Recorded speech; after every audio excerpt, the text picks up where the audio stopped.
Hello students, my self Priya, your chemistry faculty at competition. So students, इस video में हम जो जून attempt में अभी जो मेंस के 12 शिफ्ट हुए थे उनके केमिस्ट्री के कुछ टफ़ क्वेश्चंस डिस्कस करेंगे। तो अब आप बोलोगे कि टफ़ केमिस्ट्री में इतना टफ़ तो होता नहीं है। केमिस्ट्री में अगर आपने देखा हो तो क्वेश्चंस जो थे वे एनसीईआरटी बेस्ड ही थे, तो बट फिर भी हम लोगों ने कुछ क्वेश्चन सेलेक्ट किए हैं जो कि ट्रिकी थे और थोड़े कंसेप्ट बेस्ड थे, ताकि उनका एक अलग से वीडियो बनाया जा सके। ओके, तो अब ये वीडियो आप लोग पेपर, अब जैसे कि पेपर है, जुलाई अटेम्प्ट है, तो उससे पहले एक बार रिवाइज करके देख के जा सकते हैं, जिससे आपके जो ट्रिकी और कंसेप्ट्स हैं वो रिवाइज हो जाएंगे और आप अच्छा स्कोर करेंगे।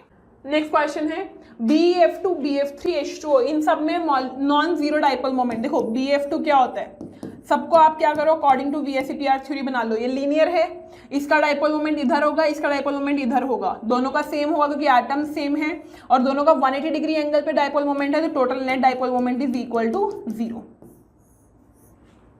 क्लियर ये चीज? ओके, कैंसिल आउट कर देंगे, वेक्टर एडिशन ही तो है। डाइपोल मोमेंट बेसिकली है क्या, वेक्टर एडिशन है, तो यहाँ पर 0 हो गया। BF3 देखेंगे, 3 इक्वल वेक्टर्स जो है वो 180 डिग्री एंगल पे हों या 120 डिग्री एंगल पे हों, वो आपस में क्या कर देते हैं, एक दूसरे को कैंसिल कर देते हैं। क्योंकि जब आप इसको सॉल्व करोगे, आप mu net is equal to mu square plus 2 mu square cos 120 degree करोगे, तो आपका आंसर आएगा यहाँ पे म्यू, जो कि इस यहाँ पे होगा इसका रिजल्टेंट। ओके, इन दोनों का, और ये आपस में 180 डिग्री पे है तो ये कैंसिल कर जाएंगे, तो नेट डाइपोल मोमेंट इसका भी 0 होगा, तो BF2 का 0 है, इसका भी 0 है। वाटर का 0 नहीं होगा, क्यों नहीं होगा मैम? लोन पेयर का भी अपना डाइपोल मोमेंट होता है, तो ऐसे होगा, और इसका इधर की तरफ होगा, चारों ऐड कर जाएंगे, ऐड करके कोई ना कोई वैल्यू आएगी, तो ये होगा। अमोनिया में भी सेम होगा, इसमें भी कुछ ना कुछ वैल्यू बचेगी। तो बेसिकली आपको क्वांटिटेटिवली नहीं बताना, आपको तो क्वालिटेटिवली बताना है। इधर होगा, इसका ऐड हो जाएगा चारों का, और ऐड होकर कुछ ना कुछ वैल्यू होगी, तो ये भी पोलर होता है, इसकी नेट डाइपोल मोमेंट 0 नहीं होती। CCl4 में 0 होती है, सब कैंसिल हो जाता है। HCl में भी 0 नहीं होगी, इलेक्ट्रोनेगेटिविटी डिफरेंस है, तो कुछ ना कुछ डाइपोल मोमेंट बचेगा। तो आंसर क्या आया, 1 2 3 मॉलिक्यूल ऐसे हैं जिसमें नॉन जीरो डाइपोल मोमेंट रहेगा। नेक्स्ट क्वेश्चन को देखेंगे। एम्फोटेरिक नेचर पानी का जो है वो लुईस एसिड बेस कंसेप्ट से होगा? नहीं होगा, हम ब्रोंसिड एसिड बेस कंसेप्ट से एक्सप्लेन कर सकते हैं। वाटर जो है वो इलेक्ट्रॉन पेयर एक्सेप्ट नहीं कर सकता, तो लुईस एसिड बेस से नहीं कर सकते, तो A तो रॉन्ग हो गया।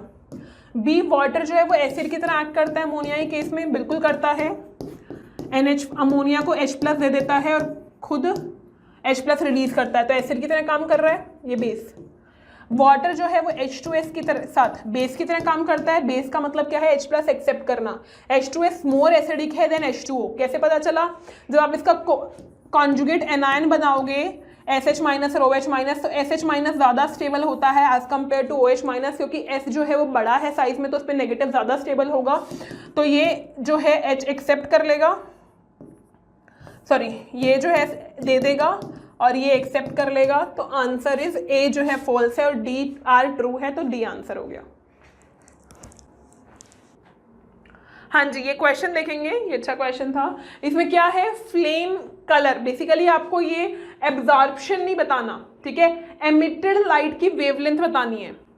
और वो आप कैसे बता सकते हो, वो आप बता सकते हो जब आपको इनके फ्लेम के कलर पता होंगे, ठीक है। तो आपके अगर ये फ्लेम के कलर पता होंगे तो ही एमिटेड लाइट वेवलेंथ बता सकते हो। तो इसका लिथियम का कलर होता है क्रिम्सन रेड, लिथियम का होता है क्रिम्सन रेड।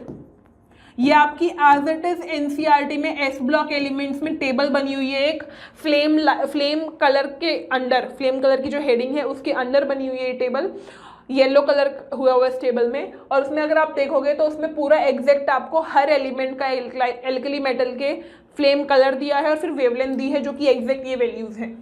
सोडियम येलो होगा, रुबीडियम रेड वायलेट होगा, सीजियम जो है ब्लू होगा, ठीक है। अब थोड़ा सा खुद दिमाग लगाना था कि रेड वायलेट जो है, मतलब हम विबग्योर अगर देखते हैं तो V से R जाते हैं तो एनर्जी कम होती है, वेवलेंथ बढ़ती है, ठीक है। तो अब रेड वायलेट और क्रिम्सन रेड में कंफ्यूजन हो रहा है। अब रेड में वायलेट भी आ रहा है ना, मतलब रेडिश वायलेट है, तो ऑफ कोर्स ही बात है वायलेट की वेवलेंथ जो है वो क्या हो जाएगी, यहाँ पर रेड वायलेट की वेवलेंथ ज्यादा होगी, तो इसीलिए इसमें सबसे ज्यादा वेवलेंथ किसकी है, थर्ड की 780 की। तो रुबिडियम को जाएगा, फिर उसके बाद क्रिम्सन रेड को जाएगा, बाद वाली वैल्यू 1। सो येलो और ब्लू में येलो की वेवलेंथ ब्लू से ज़्यादा होती है, इसीलिए उसको सेकंड मिलेगा और इसको फोर्थ मिलेगा, तो answer is your A. Next question, BaO2 barium पर ऑक्साइड की रिएक्शन H2SO4 से करा रहे हैं, तो यहाँ पर ये O2 माइनस निकल जाएगा, बेरियम सल्फेट बनेगा और H2O2 बनेगा, आयन एक्सचेंज हो रहा है, यहाँ पर ये H2O2 एंड बेरियम सल्फेट, तो answer is D. Okay, next question. हाँ जी, इस क्वेश्चन को देखेंगे ध्यान से, इसमें बोला है 4 स्टेटमेंट्स दी हैं और बोला है कौन सा मोस्ट अप्रोप्रिएट आंसर होगा। LiCl और MgCl2 सॉल्युबल है इथेनॉल में। LiCl और MgCl2 जो हैं वो कोवलेंट कैरेक्टर रख रहे हैं ज़्यादा, क्योंकि उनका कैटायन जो है वो छोटा है, तो पोलराइजिंग पावर ज़्यादा है, तो कोवलेंट कैरेक्टर ज़्यादा है, तो सॉल्युबल है इथेनॉल में, बिल्कुल सही स्टेटमेंट है। फिर बी वाले की अगर मैं बात करूँ तो Li2O और MgO एक्सेस ऑक्सीजन के साथ सुपर ऑक्साइड बना लेंगे, नहीं, लिथियम और मैग्नीशियम सुपर ऑक्साइड नहीं बनाते, वो ऑक्साइड ही बनाते हैं, तो ये स्टेटमेंट गलत है। फिर उसके बाद LiF जो है वो कम सॉल्युबल है पानी में अदर एल्कली मेटल फ्लोराइड से, तो देखो LiF, NaF, KF, RbF, caesium fluoride, इसकी सॉल्युबिलिटी सबसे कम है पानी में, तो या तो आप इससे बता दो कि इसका कोवलेंट कैरेक्टर सबसे ज़्यादा है, या दूसरा लेटिस एनर्जी से भी हम सॉल्युबिलिटी बताते हैं, लेटिस एनर्जी इसकी सबसे ज़्यादा है क्योंकि F- और लिथियम प्लस का जो ओवरलैपिंग रहेगी वो अच्छी रहेगी, तो सॉरी आयनिक कैरेक्टर ज़्यादा होगा, लेटिस एनर्जी ज़्यादा होगी, तो LiF जो है इसकी लेटिस एनर्जी ज़्यादा है, तो इसीलिए इसमें सॉल्युबिलिटी कम होगी। Li2O जो है वो मोर सॉल्युबल है, नहीं, इसकी लेटिस एनर्जी कम है, सॉरी Li2O की लेटिस एनर्जी भी ज़्यादा है, इसीलिए लेस सॉल्युबल होगा, तो ये भी गलत है, तो A और C answer that is a. Okay, next question, leaching of gold with cyanide. अगर हम गोल्ड की रिएक्शन साइनाइड से कराते हैं, लीचिंग प्रोसेस केमिकल मेथड होता है, इसमें हम क्या करते हैं कि सिल्वर गोल्ड ऐसे एलिमेंट्स को एक्सट्रैक्ट करते हैं by using NaCN plus O2 in absence of air और O2। अगर हम डालते हैं तो Au+3 बनेगा, नहीं, हमने कॉम्प्लेक्स देखा था, ये डायसाइनो और राइड बनेगा। ओके, ऐसा कॉम्प्लेक्स बनेगा, तो पहला स्टेटमेंट गलत है, Au3+ नहीं बनता। फिर जिंक जो है वो डाला जाता है ड्यूरिंग द डिस्प्लेसमेंट रिएक्शन, देखो जिंक, फिर हम क्या करते हैं, जिंक डालते हैं और जिंक क्या कर जाता है, जिंक अपना कॉम्प्लेक्स फॉर्मेशन कर लेता है और Au को निकाल देता है, तो बेसिकली क्या हो रहा है, जिंक का ऑक्सीडेशन हो रहा है 0 से +2 ऑक्सीडेशन स्टेट में, तो इसीलिए हमारे पास ये स्टेटमेंट 2 करेक्ट है, तो statement 1 is incorrect and 2 is correct, that means हमारे पास आंसर डी होगा। नेक्स्ट क्वेश्चन पूछा है कि अगर मैं एक A कंपाउंड है उसको अल्कली से रिएक्ट कराऊं तो B जो है वो ऑक्सो एसिड बनता है फास्फोरस का विद नो pH बॉन्ड, तो होता क्या है, देखो व्हाइट फास्फोरस की जब आप रिएक्शन NaOH से कराते हो या अल्कली से कराते हो तो फॉस्फीन बनता है, डिस्प्रोपोर्शनेशन होता है और सोडियम हाइपोफॉस्फाइट आयन बनता है। Okay, clear. But red phosphorus हमारे पास जब ऐसे रिएक्शन करेगा, रेड फास्फोरस अल्कली से NaOH से रिएक्शन नहीं करता, बट कोई भी अल्कली हो उससे अगर रिएक्ट कर रहा है तो ये H4P2O6 का फॉर्मेशन करता है, और इसमें अगर मैं देखूं यहाँ पर स्ट्रक्चर, तो ये स्ट्रक्चर ऐसा होगा, यहाँ पर कोई भी pH बॉन्ड नहीं होगा, ठीक है, तो आंसर क्या हो जाएगा, डी हो जाएगा। फर्स्ट क्वेश्चन में क्या दिया है, स्पिन ओनली मैग्नेटिक मोमेंट बताना है, आपको कॉम्प्लेक्स दिया है ये, और इनमें से आपको ये बताना है spin values octahedral complex among these which can give 2 moles of AgCl reacting with AgNO3। Okay, तो अगर मैं पहले वाला देखूं, पहले वाले का कॉम्प्लेक्स, आपको कॉम्प्लेक्स लिखना पड़ेगा, अगर ऑक्टाहेड्रल कॉम्प्लेक्स है तो अमोनिया तो सारे अंदर आएंगे, क्लोरीन और Cl एक बाहर रहेगा। ऑक्टाहेड्रल में 6 होने चाहिए लिगेंड्स, तो 4 अमोनिया हो गए तो 2 ही क्लोरीन होंगे, तो 1 क्लोरीन बाहर चला जाएगा आयनाइजेशन स्फीयर के लिए, और यहाँ पर 1 मोल AgCl, अगर ये रिएक्शन करता है AgNO3 से तो ये 1 मोल AgCl ही बना पाएगा, 1 मोल AgCl ही बना पाएगा, ठीक है। अगर मैं बात करूँ निकल की, तो निकल जो है H2O के साथ 6 बना लेगा, सारे के सारे बाहर रहेंगे Cl। तो जब ये AgNO3 एक्सेस से रिएक्ट करेगा तो 2 मोल AgCl का फॉर्मेशन करेगा। ओके, ऐसे ही नेक्स्ट में हमारे पास H2PtCl6 है, मतलब यहाँ पर हमारे पास ये पूरा कॉम्प्लेक्स है, क्लोरीन सारे के सारे अंदर हैं, तो क्लोरीन तो बाहर कोई भी नहीं आ पाएगा, यहाँ पे 0 मोल AgCl मिलेगा हमें। तो कौन सा कंपाउंड है जो हमें 2 मोल AgCl दे पा रहा है? सिर्फ ये वाला। तो अगर ये 2 मोल AgCl दे पा रहा है हमें, तो इसमें क्या हो जाएगा, इसका हमें स्पिन ओनली मैग्नेटिक मोमेंट बताना पड़ेगा। स्पिन ओनली मैग्नेटिक मोमेंट जो है वो निकल 2+ का बताएंगे, √n × n+2 होता है। नंबर ऑफ अनपेयर्ड इलेक्ट्रॉन्स निकालेंगे, H2O वीक लिगेंड है तो यहाँ पर D8 कॉन्फ़िगरेशन है, तो अनपेयर्ड रहेंगे इलेक्ट्रॉन्स। 2 अनपेयर्ड इलेक्ट्रॉन होंगे तो 2 × 4 √8 BM आ जाएगा, तो 2 × 1.414 समथिंग 8282, तो 3 BM नियर इंटीजर बताना है तो 3 आ जाएगा answer. Okay, next question,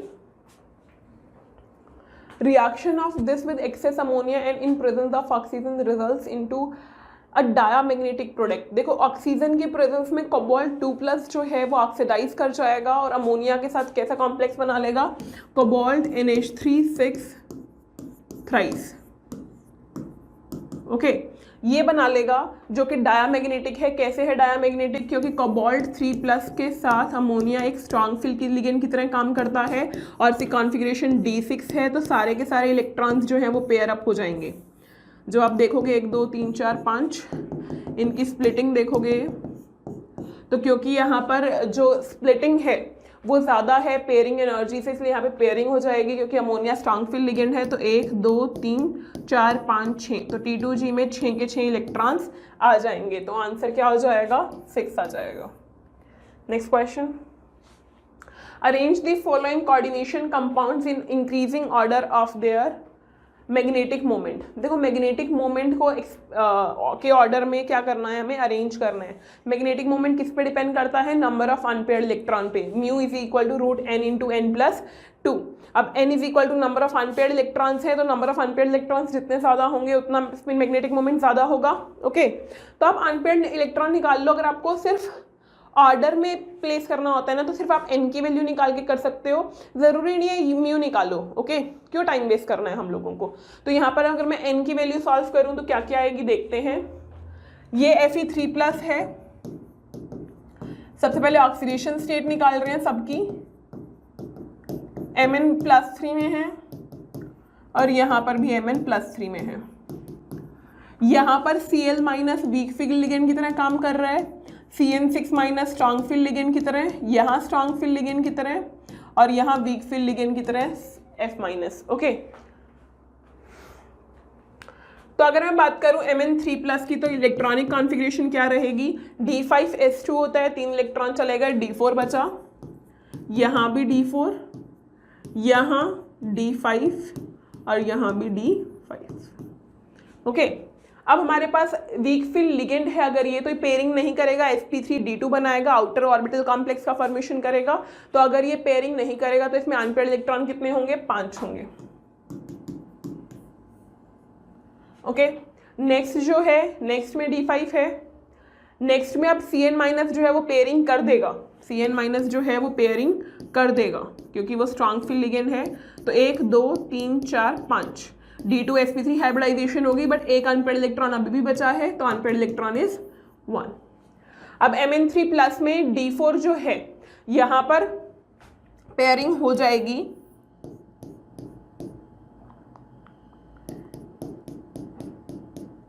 okay, यहाँ पर अनपेयर्ड इलेक्ट्रॉन कितने बचेंगे? 4, वीक फील्ड लिगेंड है, और जब हमारे पास स्ट्रॉन्ग फील्ड लिगेंड है तो एक ये पेयर हो जाएगा, तो ये नंबर ऑफ अनपेयर्ड इलेक्ट्रॉन 2 बचेंगे। ओके, तो यहाँ पर हमारे पास कितना क्या क्या रहेगा? ऑर्डर क्या रहेगा? ऑर्डर रहेगा मैम A का ज़्यादा होगा सबसे, फिर C का, फिर D का और फिर B का। तो A C D B, B answer हो गया। ओके, नेक्स्ट क्वेश्चन, नेक्स्ट कौन कौन है, मतलब आपको number of unpaired electron check करना है। तो देखो कैसे करेंगे, Fe किस में है, +2 ऑक्सीडेशन स्टेट में, यहाँ +3 में, टाइटेनियम +3 में, निकल +2 में, कोबाल्ट +3 में।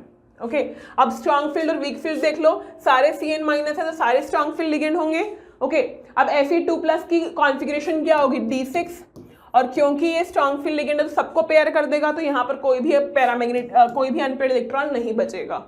Fe3+ में D5 कॉन्फ़िगरेशन है, तो ये D5 कॉन्फ़िगरेशन है और स्ट्रॉन्ग फील्ड होने के बावजूद 2 इलेक्ट्रॉन, ये इलेक्ट्रॉन जो है वो अकेला बच ही जाएगा, क्योंकि और कोई इलेक्ट्रॉन है ही नहीं जो पेयरिंग कर पाए इसके साथ, तो एक अनपेयर्ड इलेक्ट्रॉन होगा, इसीलिए पैरामैग्नेटिक होगा। अब टाइटेनियम +3 में स्कैंडियम टाइटेनियम +3 जो है वो D1 कॉन्फ़िगरेशन है, तो एक इलेक्ट्रॉन है अनपेयर्ड, तो ये भी पैरामैग्नेटिक होगा। NiCN4 2- में निकल 2+ जो है वो D8 कॉन्फ़िगरेशन है, सारे इलेक्ट्रॉन पेयर हो जाएंगे, DsP2 हाइब्रिडाइजेशन होगा due to strong field ligand of Cn-, इसके कारण ये स्क्वायर प्लेनर कॉम्प्लेक्स बनाएगा, तो इसमें डायमैग्नेटिक रहेगा। कोबाल्ट +3 की कॉन्फ़िगरेशन जो है वो D6 होती है, सेम Fe2+ की तरह, तो यहाँ पर भी ये डायमैग्नेटिक होगा, तो आंसर इज 2 जो है वो पैरामैग्नेटिक कॉम्प्लेक्सेस हैं। नेक्स्ट क्वेश्चन, आपको बोला है NiCN4 2- के बारे में चीजें बोली हैं कुछ, और एक बोली है NiCO4।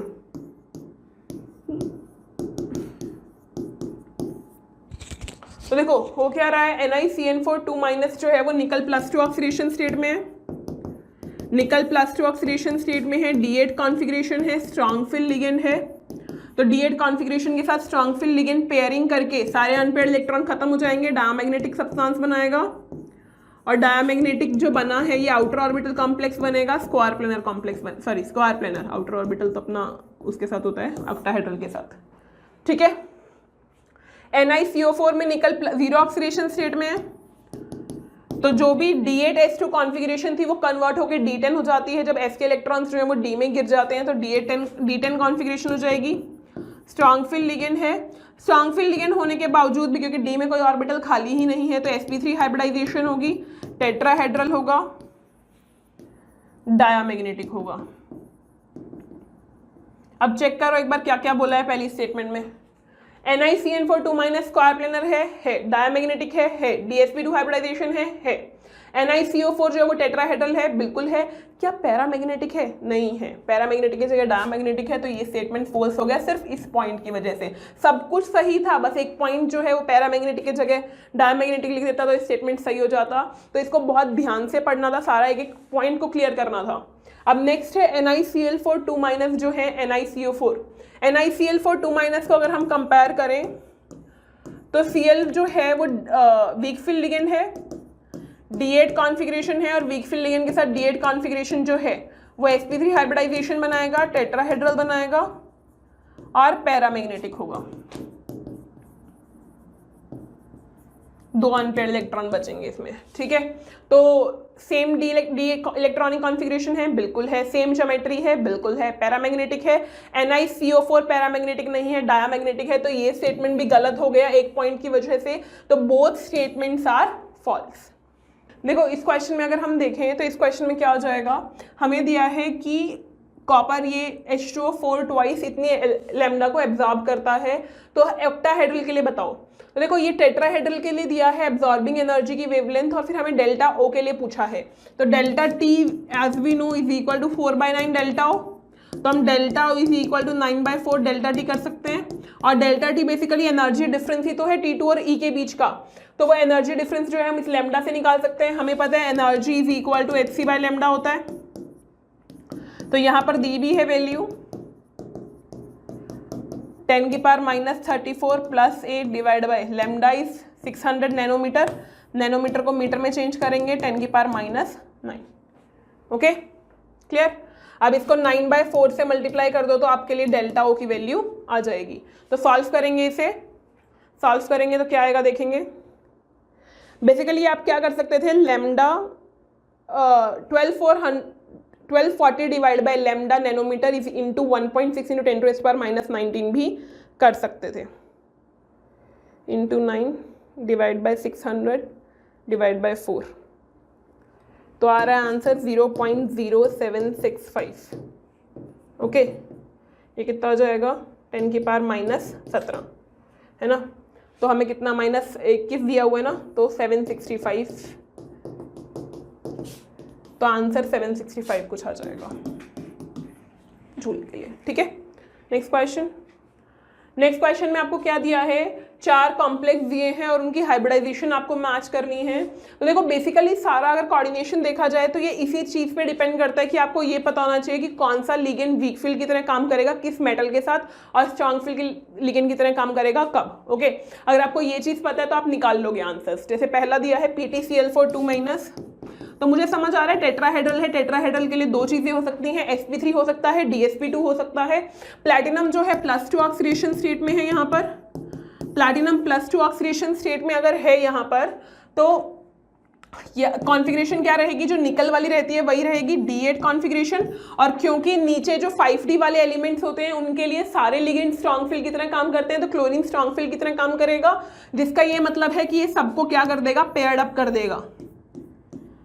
1 2 3 4 5 6 7 8 पहले ऐसे था, अब ये क्या करेगा, स्ट्रॉन्ग फील्ड की तरह काम कर रहा है तो इसको पेयरिंग करके यहाँ भेज देगा, यहाँ पर खाली हो जाएगा ऑर्बिटल, और ये D जो है वो S और 2P के साथ मिलके हाइब्रिडाइजेशन कर लेगा, DsP2 हाइब्रिडाइजेशन स्क्वायर कॉम्प्लेक्स बनाएगा, तो थर्ड इसका हो गया।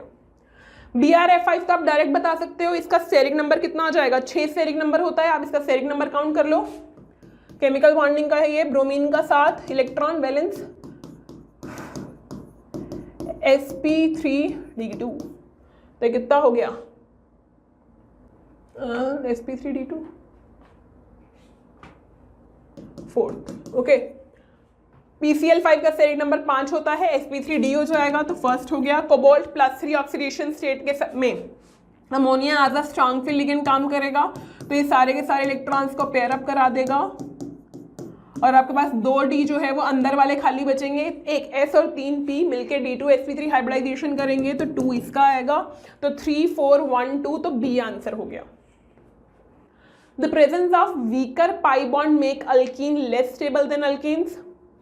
सही बात है, एडिशन होता है बेसिकली, पाई बॉन्ड जो है वो वीकर होते हैं as compare to single bond, जिसके कारण हम बोलते हैं ना कि एल्कीन्स में एडिशन इजीली हो जाता है, pi bonds are weaker than sigma bonds, तो इसीलिए यहाँ पर फर्स्ट स्टेटमेंट सही है।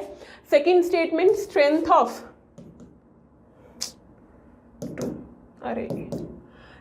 Of double bond is greater than that of carbon carbon single bond. अब आप देखो दोनों चीजें का ध्यान से सुनेंगे, दोनों चीजें अलग अलग हैं। अल्कीन जो है वो लेस स्टेबल है देन, सॉरी पाई बॉन्ड जो है वो वीकर है देन सिग्मा बॉन्ड, ठीक है, ओके। दूसरा है कि CC और C डबल बॉन्ड C में स्ट्रॉन्ग कौन है। अब बॉन्ड ऑर्डर बेसिकली सिंगल और डबल बॉन्ड की बात कर रहा है ना, तो वहाँ पे दोनों बॉन्ड तोड़ने हैं, सिग्मा प्लस पाई, तो ऑफकोर्स ही बात है वहाँ एनर्जी ज़्यादा चाहिएगी और एक सिंगल बॉन्ड को तोड़ने के लिए एनर्जी कम चाहिएगी। बॉन्ड ऑर्डर जैसे जैसे बढ़ता है बॉन्ड स्ट्रेंथ बढ़ जाती है, तो ये भी स्टेटमेंट सही है, तो both statement 1 and 2 are correct. हाँ जी, क्वेश्चन देखेंगे, इसमें क्या दिया है कि कौन सा स्टेटमेंट नाइट्रेट आयन टेस्ट के लिए सही नहीं है। तो देखो नाइट्रेट आयन में हम क्या करते हैं, नाइट्रेट आयन में फ्रेशली प्रिपेयर्ड आयरन 3+ का सॉल्यूशन डाला जाता है, ठीक है, और फिर हम लोग, हाँ जी देखेंगे इस क्वेश्चन में क्या दिया है, NO3- दिया है, उसका टेस्ट के बारे में बात कर रहे हैं। तो देखो NO3- जो है वो आयरन डाला जाता है, आयरन का सोल्यूशन डाला जाता है उसमें, और साथ में H2SO4 डाला जाता है कॉन्सेंट्रेटेड ड्रॉप वाइज, तो एक डार्क ब्राउन लेयर बनती है जंक्शन ऑफ 2 लिक्विड्स पे, ओके। तो इसे हम ब्राउन रिंग टेस्ट भी बोलते हैं। तो पहला स्टेटमेंट सही है, डार्क ब्राउन रिंग बनेगा। दूसरा नाइट्रोफेरस सल्फेट कॉम्प्लेक्स की वजह से बनेगा, ये स्टेटमेंट गलत है, इस कॉम्प्लेक्स की वजह से ब्राउन रिंग बनता है FeH2O5 NO+SO4 2-, इसे हम ब्राउन रिंग कॉम्प्लेक्स बोलते हैं। फिर उसके बाद नाइट्रेट सॉल्ट को कॉन्सेंट्रेटेड H2SO4 से हीट करेंगे, बिल्कुल नेक्स्ट भी सही है। अब बोला है इन एनायंस का टेस्ट के बारे में। देखो CO3 2- जो है वो जब हीट किया जाता है तो वो गैस रिलीज करता है CO2 ब्रिस्क एफर्वेसेंस के साथ, ओके। कलरलेस गैस है ये CO2 और एकदम ब्रिस्क एफर्वेसेंस होगी, जो कि लाइम वाटर को मिल्की करता है, कैल्शियम हाइड्रोक्साइड, कैल्शियम कार्बोनेट का फॉर्मेशन करता है, मिल्की हो जाता है, तो फोर्थ स्टेटमेंट हो गया इसका। तो H2- जो है वो रिएक्ट करता है तो H2S गैस रिलीज करता है, H2S गैस रिलीज करता है। जो H2S गैस क्या करती है, लेड एसीटेट पेपर को PbCH3COO ट्वाइस Pb, इसको ब्लैक कन्वर्ट कर देती है, PbS बना देती है, ब्लैक बना देती है। तो इसका फर्स्ट हो गया। SO3 जो है वो SO2 गैस, SO2 गैस जो होती है वो रिड्यूसिंग गैस है, K2Cr2O7 के साथ रिएक्ट करके SO3 SO4 बनाती है, ग्रीन कर देती है, Cr3+ बनाती है, Cr3+ ग्रीन होता है, तो इसका 2 हो गया। और NO2 NO2 गैस रिलीज करेगी, और NO2 गैस जो है वो क्या करेगी, ब्राउन कलर की होती है, ब्राउन कलर की गैस निकलेगी, और वो Ki सोल्यूशन को कन्वर्ट कर देगी I2 में, I- जो है वो I2 में चला जाएगा और सार्च ब्लू हो जाएगा। तो थर्ड आ गया 4 1 2 3 D. Next question. Hello students, बच्चों आज इस वीडियो में हम लोग जेईई मेन जो जून वाला अटेम्प्ट हुआ था हमारा 2022 का, उसमें जितने भी टफेस्ट क्वेश्चन है फिजिकल केमिस्ट्री से उसको डिस्कस करने जा रहे हैं। वैसे तो अगर देखा जाए तो केमिस्ट्री में ऐसे कोई बहुत टफ क्वेश्चन नहीं आए, बट फिर भी मुझे जो रिलेटिवली थोड़े बहुत जो भी क्वेश्चन टफ लगे उनको मैंने यहाँ पर लिया है। ठीक है, पहला क्वेश्चन देखते हैं क्या बोला है।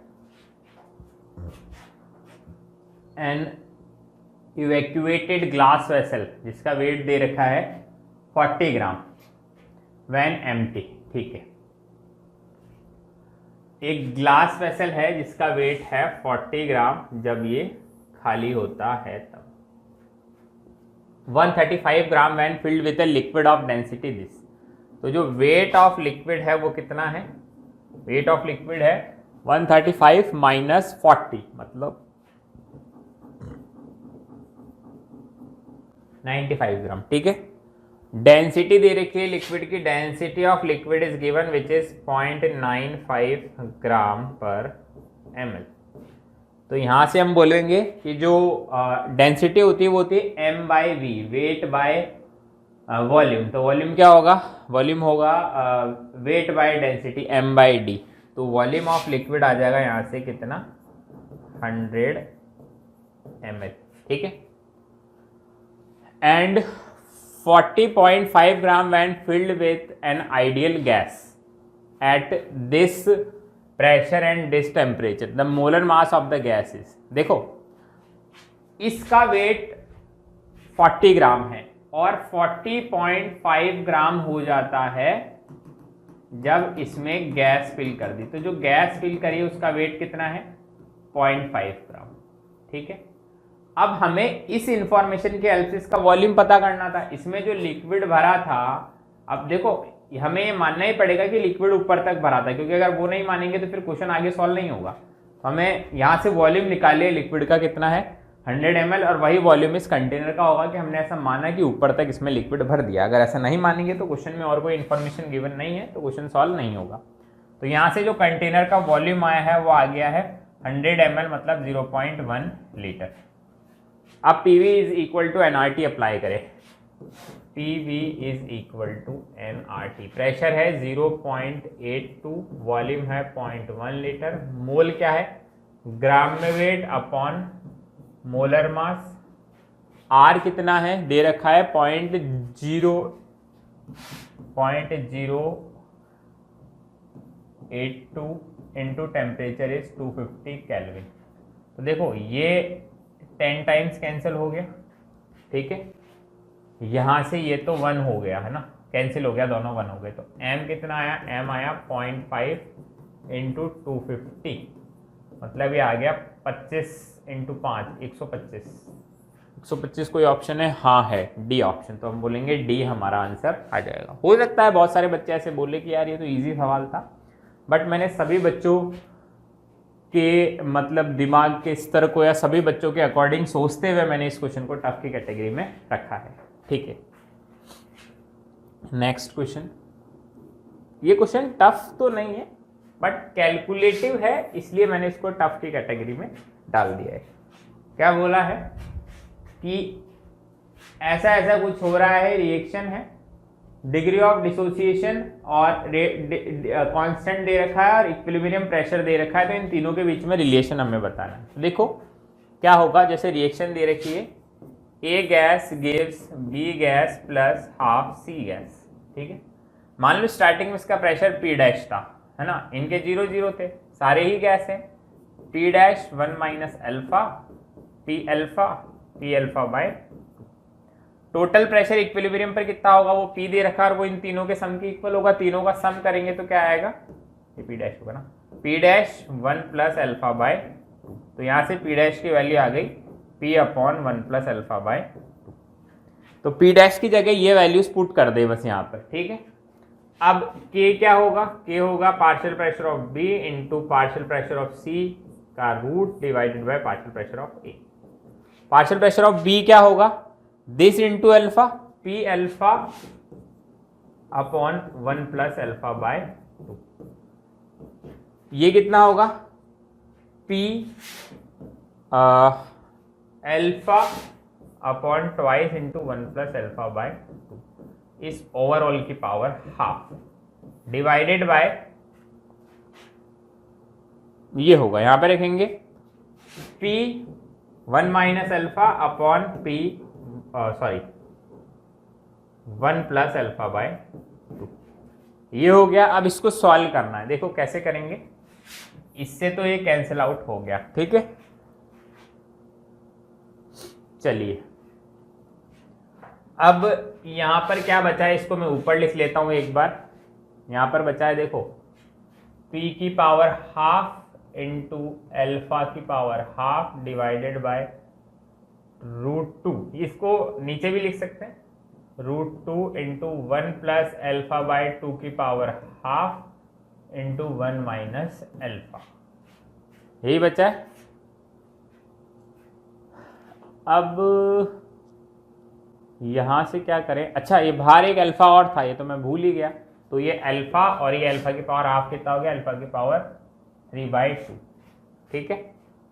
तो अल्फा की पावर 3/2 तो ऊपर पक्का आएगा ही आएगा, है ना, बाकी नीचे तो ठीक है जो आते रहेंगे।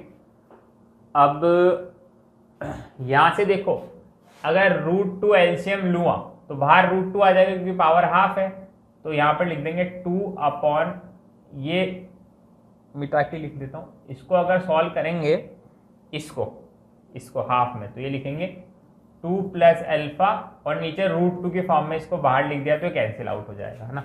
तो 2 प्लस अल्फा की पावर हाफ, मुझे ये दिखा इसलिए मैंने ऐसा किया, 1 माइनस अल्फा आ ही रहा है और ऐसा मिल ही रहा है, देखो वहां से, तो हमारा आंसर क्या आ जाएगा, बी। कैलकुलेटिव था, थोड़ा सा डरावने से ऑप्शन दे रखे थे, इसलिए मुझे ऐसा लगा कि इसको भी टफ की कैटेगरी में हम रख सकते हैं। 5 मोल लिए स्टार्टिंग में PCl5, ठीक है, PCl3 gas plus Cl2 gas, 5 मोल थे, x मोल ब्रेक हो गया तो x और x मोल इनके भी बन जाएंगे। 2 मोल N2 डाला है ऊपर से, इनर्ट गैस डाली है, तब टोटल प्रेशर इतना आ रहा है। तो इक्विलिब्रियम पर मोल कितने हैं, टोटल मोल्स क्या हो रहा है, टोटल मोल्स एट इक्विलिब्रियम वो कितने हैं, 5 प्लस x प्लस 2 मतलब 7 प्लस x। तो PV is equal to nRT का इस्तेमाल करें, प्रेशर है 2.46, वॉल्यूम कितना है 200 लीटर, मोल है 7 प्लस x, R की value 0.082 into temperature is 600 kelvin. यहाँ से सॉल्व करेंगे तो x का वैल्यू कितना आएगा 3, ठीक है। तो इक्विलिब्रियम पर इसके मोल हो गए 2, इसके मोल हो गए 3, इसके मोल हो गए इक्विलिब्रियम पे 3। तो यहाँ से सबसे पहले Kc निकाल लो, वैसे पार्शियल प्रेशर निकाल के भी कर सकते हैं, Kc निकाल लो तो Kc कितना आएगा 3 by volume into 3 by volume upon 2 by volume, volume से वॉल्यूम कैंसिल तो आएगा 9/2V मतलब 9/400। Kc आ गया, तो Kp क्या होता है, Kp होता है Kc RT की power delta Ng which is 2 minus 1, तो यह आएगा 9/400 into 0.082 into temperature is 600 kelvin. हाँ, यहाँ से सॉल्व करोगे तो Kp की वैल्यू आएगी 1.107, तो इसको यहाँ पे क्या लिख सकते हैं 1107 इंटू 10⁻⁻3। इस क्वेश्चन में कैलकुलेशन थी थोड़ी और वैल्यू भी अजीब से आ रही है, तो हो सकता है कभी कभार बच्चों को फील आ जाए यार क्या शायद मैंने गलत तो नहीं कर दिया, बाकी ठीक था, बेसिक कॉन्सेप्चुअल क्वेश्चन है।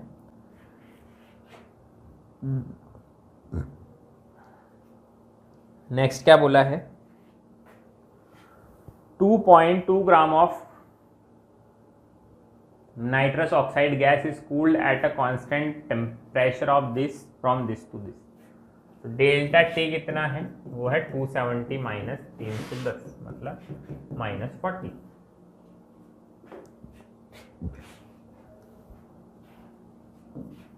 कंप्रेशन इन वॉल्यूम कितना है, ये इसको सॉल्व करना पड़ेगा। लिख लेता हूँ, ml में आएगा कि भैया वॉल्यूम कॉन्ट्रैक्ट हुआ है, पर कॉन्ट्रैक्ट हुआ है वो तो ठीक है, बट कितना कॉन्ट्रैक्ट हुआ है वो हम देखते हैं। ये आएगा माइनस में 49.35 ml। The change in internal energy of the process is this, then the value of x is, ठीक। एटॉमिक मास दे रखा है, हीट कैपेसिटी दे रखी है, मोलर हीट कैपेसिटी, ठीक। देखो delta U is equal to होता है Q प्लस W, तो delta U is equal to का Q को लिख दो C इंटू डेल्टा T, या फिर CN is molar heat capacity, CM sorry, plus delta U। तो डेल्टा U कितना होगा, N, मोल कितने हैं, मोल है उसका ग्राम में वेट 2.2 इंटू मोलर मास कितना है, N2 का मोलर मास होगा 28 प्लस 16 44 इंटू ये कितना दे रखा है, ये दे रखा है 100 इंटू डेल्टा T है -40 प्लस वर्क डन क्या होता है -P external into delta V, वो भी माइनस में है, डिवाइडेड बाय 1000 ताकि ये लीटर ATM में आ जाए। अब ये तो है जूल में, ये है लीटर ATM में। हमें पता है क्या, अगर रफली देखें तो, वैसे दे तो रखा ही नहीं यहाँ पर, बट रफली देखें तो ऐसा होता है 100 joule is equal to 1 litre ATM। तो अगर ये लीटर ATM में, इसको अगर जूल में कन्वर्ट करना है तो 100 से मल्टीप्लाई करना पड़ेगा ना। वैसे तो 101.33 होता है, बट ठीक है। अब यहाँ से सॉल्व करें तो ये आएगा 2.2 इंटू 100 इंटू 40 डिवाइडेड बाय 44। तो डेल्टा U यहाँ से तो आ गया माइनस में 200, ठीक है। यहाँ से कितना आता है, यहाँ से आएगा प्लस में 4.935, ये आएगा तो माइनस में 4.935। तो डेल्टा U यहाँ से आ जाता है नियरेस्ट इंटीजर में माइनस में 195। अब ये -x जूल आ रहा है, x की वैल्यू पूछिए तो 195 हम लोग फिल कर देंगे, ठीक है। नेक्स्ट क्वेश्चन जो है ये कॉन्सेप्चुअल है, इसमें कोई पेन वगैरह ज़्यादा नहीं चलाना। इसने बोला है कि dE/dt की वैल्यू एट कांस्टेंट प्रेशर पर अलग अलग दे रखी है, तो कौन सा जो हाफ सेल है वो प्रिफर्ड होगा एज ए रेफरेंस इलेक्ट्रोड। तो देखो रेफरेंस इलेक्ट्रोड के लिए हम लोग वही हाफ सेल प्रिफर करते हैं जिसमें E का वैल्यू टेम्परेचर के साथ सबसे कम वेरी हो। टेम्परेचर के साथ सबसे कम वेरी वही होगा जिसमें dE/dt की वैल्यू सबसे कम हो, वही टेम्परेचर के साथ वही E सेल जो है सबसे कम वेरी होगा। जिसमें dE/dt की वैल्यू सबसे कम है वही टेम्परेचर के साथ सबसे कम वेरी होगा। तो हमारा आंसर कितना आ जाएगा इसमें, ये C, मतलब C ऑप्शन। नेक्स्ट है 0.01 m KMnO4 solution was added to this solution through burette। अब ये इसके साथ रिएक्शन कर रहा है, मतलब जो इक्विवेलेंट्स होंगे KMnO4 के और जो इक्विवेलेंट्स होंगे मोहर सॉल्ट के, वो क्या होंगे, बराबर होंगे, ठीक है। तो इसके इक्विवेलेंट्स क्या होंगे, नॉर्मेलिटी या फिर valency vector into molarity into volume, valency vector into molarity into volume, ये भी इक्विवेलेंट्स होता है। तो वैलेंसी वेक्टर है 5, ठीक है, 0.01 इंटू वॉल्यूम तो हमें पता नहीं। मोअर सॉल्ट का वैलेंसी वेक्टर होता है 1.05 इंटू 20, तो यहाँ से वॉल्यूम कितना आ गया, वो आ गया 20 ml, ठीक है। मतलब इसका 20 ml यूज़ हुआ होगा। इसने बोला initial reading of 50 ml burette is 0, the volume of KMnO4 solution left in the burette after the end point is. तो देखो इसने बोला है initial reading of 50 ml burette is 0। Starting में ब्यूरेट जो थी वो 50 ml की है, उसमें से कितना KMnO4 यूज हो गया 20 ml। तो KMnO4 अब बचा कितना इसके अंदर, पहले 50 ml था उसमें से 20 ml यूज हो गया, तो बचा कितना इसके अंदर बचा हमारा 30। समझे? बोलो। नेक्स्ट है फॉर ए गिवन रिएक्शन, एक रिएक्शन दे रखी है ऐसी, concentration changes of C this to this in 10 seconds, the rate of appearance of D is this। ऐसा कुछ दे रखा है ना बहुत सारी चीजें। तो देखो dC/dt कितना होगा, कंसेंट्रेशन में चेंज कितना होगा 20 - 10 अपॉन टाइम था 10, तो ये आ गया 1 millimole decimetre -3 into second inverse इस यूनिट में। ठीक है, ये ऐसा आ गया।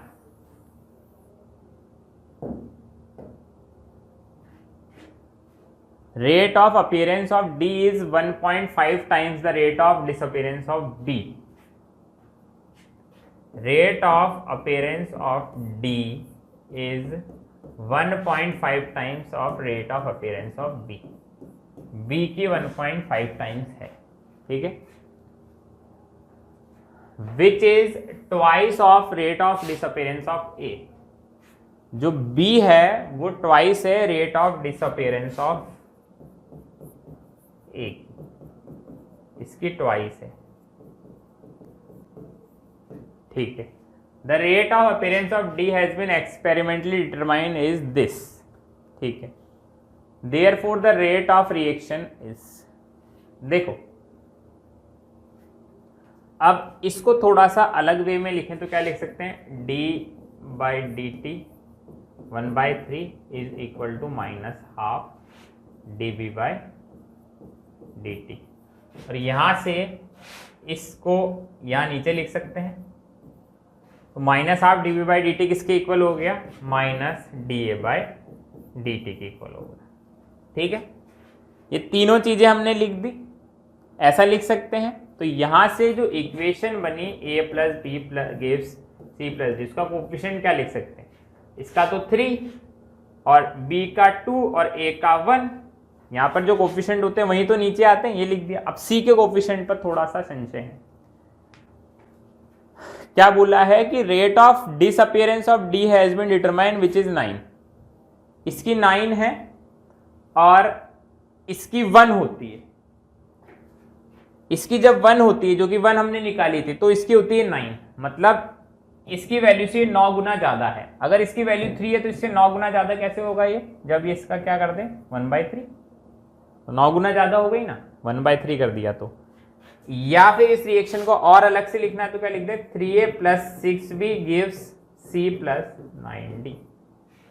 अब रेट ऑफ रिएक्शन किसके इक्वल होगी, dA/dt और नीचे बाई 3 कर दो, या फिर dB/dt नीचे बाई 6 कर दो, या फिर dC/dt के इक्वल डायरेक्टली भी लिख सकते हैं क्योंकि उसका कोफिशिएंट 1 है। तो रेट ऑफ रिएक्शन किसके इक्वल होगी, डायरेक्टली dC/dt के। अब dC/dt कितना दे रखा है 1, तो रेट ऑफ रिएक्शन हमसे पूछी है तो वो भी कितनी हो गई 1। तो ये क्वेश्चन में काफी अच्छा सा दिमाग हमें लगाना था, समझे। चलिए बच्चों, पूछ रहे हैं आपसे कि ये फिनॉल को डाइल्यूट HNO3 के साथ में रिएक्शन कराते हैं। ध्यान से देख रहे हो, सामने वाले ने डाइल्यूट HNO3 बोला है, ना कि कॉन्क HNO3। ठीक है, तो इसीलिए सिर्फ और सिर्फ ऑर्थो पे या फिर पैरा पे प्रोडक्ट बन सकता है ना। अगर मैं डाइल्यूट HNO3 के साथ में रिएक्ट कराता हूँ तो क्या मिल जाएगा, यहाँ पे ऑर्थो पे और साथ में पैरा पे। ठीक है, अब ध्यान से देखो, यहाँ पे हाइड्रोजन बॉन्डिंग है, इसीलिए यही प्रोडक्ट हमें मेजर प्रोडक्ट मिलता है ना। लेकिन यहाँ पे क्या है, यहाँ पे इंटरमॉलिक्यूलर हाइड्रोजन बॉन्डिंग है। ये है इंट्रा, ये है इंट्रा और यहाँ है इंटर। ठीक है, ये OH। ठीक है, और इस तरीके से NO2, ये चलता रहेगा। अब इन दोनों मॉलिक्यूल के बीच में फोर्स ऑफ अट्रैक्शन है, इसीलिए बॉयल करेंगे तो बॉयल करने में दिक्कत होगी, तो इसलिए बॉइलिंग पॉइंट यहाँ ज़्यादा होगा, इसका बॉइलिंग पॉइंट ज़्यादा होगा बजाय कि इसका बॉइलिंग पॉइंट कम हो गया। ठीक है, क्लियर है बात, इसका बॉइलिंग पॉइंट कम है। ये तो स्टीम वॉलेटाइल है, ये तो स्टीम से ही काम हो जाता है इसका, इसीलिए इसमें जो इस्तेमाल करते हैं हम स्टीम डिस्टिलेशन इस्तेमाल कर लेते हैं। ठीक, हाँ जी, बोला हुआ है आपसे कि जब आप हैलोजन टेस्ट करते हो तो सोडियम फ्यूज़न एक्सट्रैक्ट को बॉयल करते हैं हम, किसके साथ में, HNO3 के साथ में। क्यों करते हैं, क्योंकि हमें चाहिए यार NaX चाहिए, लेकिन साथ में Na2S और NaCN भी हमें मिल जाता है। तो ये अगर आप डाल देते हो HNO3, तो HNO3 डालने से, ठीक है, क्योंकि हैलोजन का जब टेस्ट कर रहे हैं आप, है ना, हैलोजन का जब टेस्ट कर रहे हो आप, हैलोजन के टेस्ट में क्या करते हैं अपन, AgNO3 मिलाते हैं, AgNO3 मिलाते हैं। ठीक है, तो AgNO3 मिलाने पर समस्या क्या आती है कि यार ये AgX की PPT बनाएगा, ठीक है, लेकिन वो इनके साथ भी तो PPT बना लेता है, Ag2S AgCN इनके साथ भी तो PPT बना लेता है ये PPT। ठीक है, और ये भी वाइट कलर की है, और यहाँ से AgCl की भी वाइट कलर की PPT होती है, तो हम कैसे उसे आइडेंटिफाई करें। तो अगर इसको मिला देंगे तो यहाँ से गैस की फॉर्म में निकल जाते हैं ये। ठीक है, बात क्लियर हो गई। तो सीधा सीधा सा डिकम्पोज साइनाइड और सल्फाइड ऑफ सोडियम, ये आंसर अप्रोप्रिएट। क्वेश्चन में बोल रहे हैं how many of the given compounds will give a positive biuret test. तो यार पॉजिटिव ब्यूरेट टेस्ट कौन देता है कि जिसमें जो प्रोटीन्स होती हैं या फिर बेसिकली आपके जिनमें पेप्टाइड लिंकेज हों, जिसमें 2 पेप्टाइड लिंकेज कम से कम हो आपके, ठीक है, वो दे देता है। ग्लाइसिन में तो नहीं है ना, मतलब 2 पेप्टाइड लिंकेज। ठीक है,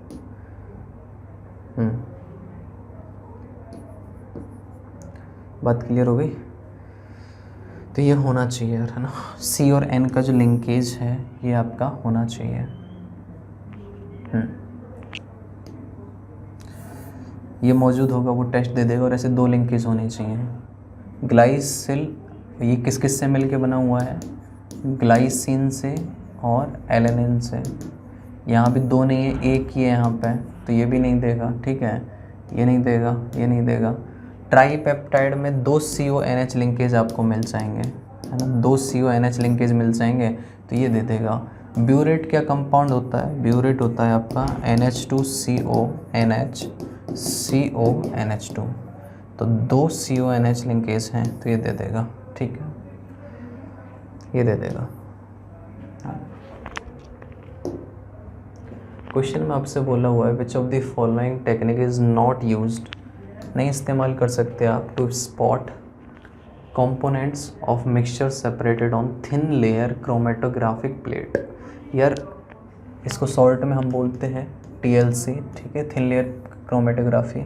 इसमें हम करते क्या हैं कि वो ये 2 फेज़ हैं, ठीक है, एक स्टेशनरी फेज़ है, ये स्टेशनरी फेज़ है जो सॉलिड में रहती है, और ये आपकी मोबाइल फेज़ है जो लिक्विड में है। ठीक है, ये नीचे वाली। और हम करते क्या है, जो भी डिटेक्ट करना है, जो भी सैंपल, उसको हम ला के और इस तरीके से रख दिए।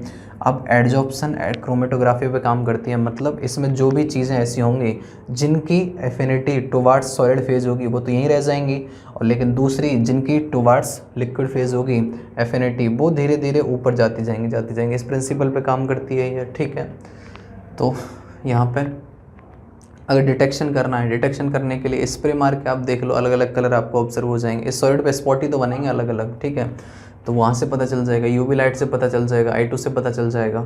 ठीक है, तो इन तीनों से पता चल जाएगा। लेकिन जो मोबाइल फेज़ में ही अगर आपने कोई कंपोनेंट इस्तेमाल किया है, वो जिसके साथ मूव कर रहा है, वो क्लियरली डिस्टिंग्विश नहीं करने देगा, नहीं बता पाए। जेल्डाल मेथड में कह रहे हैं आपसे, Kjeldahl method was used for the estimation of nitrogen in an organic compound, the ammonia evolved. ठीक है, यहाँ से जो अमोनिया हमें मिलती है, पूरा मेथड नहीं बता रहा हूँ, लेकिन जो अमोनिया अल्टीमेटली हमें मिलती है उसको हम ट्रीट कराते हैं। ठीक है, किसके साथ में, H2SO4 के साथ में, है ना। तो क्या मिल गया आपको, अमोनियम सल्फेट हमें मिल जाता है।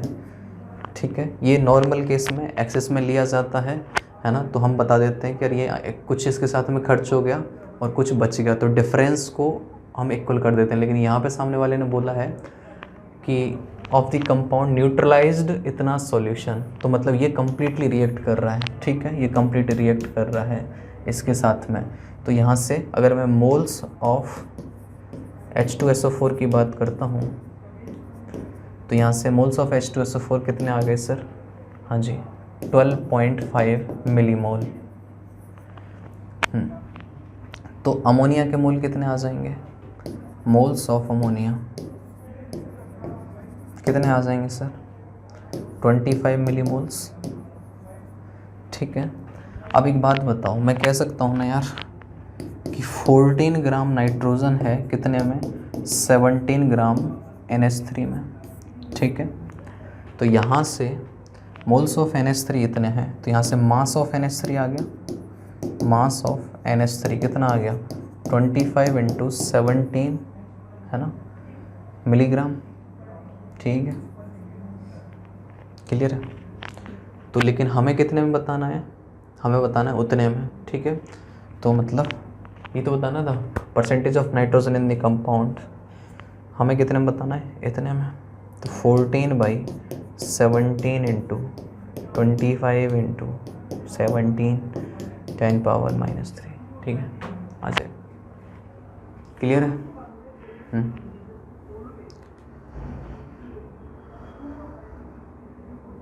ओके, ये क्या है? ये नाइट्रोजन का मास है इतने में, लेकिन आपको percentage of nitrogen in the compound बतानी है ना, ठीक है। और कंपाउंड का मास कितना है? 0.55 ग्राम। तो डिवाइड में 0.55 × 100 आ गया आपका आंसर। आपसे कि यार 2 आइसोमर हैं जिनका मोलर मास ये है 184 समथिंग, ठीक है। Elemental composition carbon, hydrogen, bromine का दे रखा है। बेंजोइक एसिड दे रहा है एक, और एक पैरा ब्रोमो बेंजोइक एसिड दे रहा है जब हम ऑक्सीडेशन कर रहे हैं विद KMnO4। तो देख लेते हैं, सबसे पहले मॉलिक्यूलर फार्मूला निकालना ज़रूरी है। कार्बन 52.2 है, तो कार्बन निकाल लिया हमने, ठीक है। हाइड्रोजन सर आपका 4.9/1, तीसरा है सर आपका ब्रोमीन, ठीक है, तो 42.9/80। जब सिंपलेस्ट रेशियो में मैंने निकाला तो यहाँ से आ गया C8H9Br। बात समझ में आ रही है? C8H9Br आ गया, ठीक है। तो आइसोमर A और B के बारे में ही हमसे पूछा हुआ है, वो क्या क्या हो सकते हैं इस मॉलिक्यूलर फार्मूला रखने वाले। बात क्लियर है? हाँ जी। अब देखो क्या कह रहा है यार, एक कह रहा है कि हमें पैरा ब्रोमो बेंजोइक एसिड मिला होगा, तो मतलब पैरा पे ब्रोमीन है, ठीक है, और बचा कुचा हिस्सा तो CH2CH3, यही मॉलिक्यूलर फार्मूले में से इतना ही बचा। और ये पता भी हम कि अगर KMnO4 के साथ में इसको ऑक्सीडाइज कराएंगे, ठीक है, तो क्या मिल जाएगा हमें? यही मिल रहा होगा आपका पैरा ब्रोमो बेंजोइक एसिड, ये मिल रहा होगा। तो मतलब एक तो आइसोमर ये है ही CH2CH3। तो ऐसा कौन कौन से में है? इसमें है, यहाँ पे, और इसमें है, ठीक है। तो ये 2 ही रेस में, बाकी तो है ही नहीं। दूसरा ये क्या कह रहा है? हाँ जी, दूसरा क्या कह रहा है कि यार हाँ, एक से सिर्फ बेंजोइक एसिड मिला, मतलब ब्रोमीन यहाँ नहीं है सब्स्टिट्यूट में। मतलब क्या ये हो सकता है? एक बार चेक करना पड़ेगा। 2 पॉसिबिलिटी है कि CH2CH2Br, सॉरी, ये हो सकता है, या फिर हाँ जी CH_Br_CH3 ये हो सकता है। इन दोनों में से कुछ भी हो सकता है, ठीक है। अब चेक करना कौन सा होगा, ये कंफर्म करना है। तो एक बात बताओ, क्या कह रहा है सामने वाला? ये कह रहा है कि जब आइसोमर A जो है वो ऑप्टिकली एक्टिव है, क्या ये ऑप्टिकली एक्टिव है? नहीं, गलत। तो यही हो सकता है, इसको और कंफर्म कर लेते हैं। क्या कह रहा है? And gives a pale yellow precipitate when warmed with alcoholic AgNO3। तो यहाँ से निकल जाएगा, क्योंकि यहाँ पे कार्बोकेटायन जो बनेगा वो स्टेबलाइज हो जाएगा ड्यू टू रेजोनेंस। तो ये हो सकता है, बिल्कुल सही बात है। और इसी को ही अगर मैं KMnO4 के साथ मिलाऊंगा तो KMnO4 क्या करेगा? इस पूरे सेक्शन को ऑक्सीडाइज कर देगा, बिल्कुल। तो सही है, ठीक है। कौन सा आंसर आ गया आपका? हाँ जी, ये ले रखा है 1 2 3 4 4 ले रखे हैं। मेजर प्रोडक्ट आपसे पूछा हुआ है, ध्यान से देखिए। सबसे पहले CN- क्या करेगा गुरु? अरे भैया न्यूक्लियोफाइल है, बढ़िया, जाके सब्स्टिट्यूट कर देगा, सब्स्टिट्यूशन रिएक्शन हो जाएगी। मतलब यहाँ क्या मिला आपको, बता दीजिए ज़रा।